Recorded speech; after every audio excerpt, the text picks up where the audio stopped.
I want to share a feature that I stumbled upon today within Find a Grave. It's this little map button right here. If we click on that, it will open up the cemetery map, and we can zoom in. And this cemetery, Bayview Cemetery in Lubec, has had the vast majority of gravestones GPS located.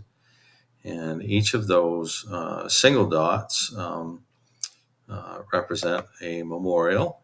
We can click on it and see who it is.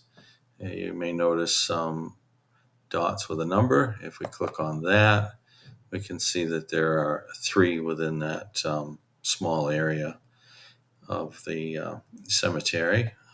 Here's one that shows five, but for some reason, only two are showing up.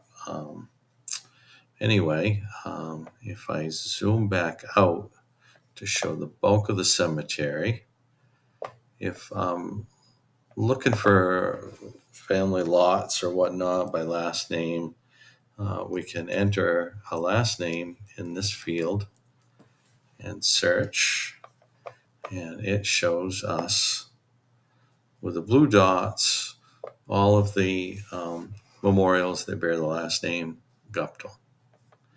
And if we are interested in any particular one, we can click on the name, and it will tell us or show us in a little pop-up window where within the cemetery that particular gravestone is.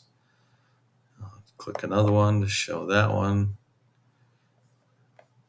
And that is a pretty neat feature that I thought might be very useful to some members who are perhaps looking for gravestones within a cemetery that haven't been recorded and Find a Grave, but you think they may be in close proximity to other gravestones bearing the same name.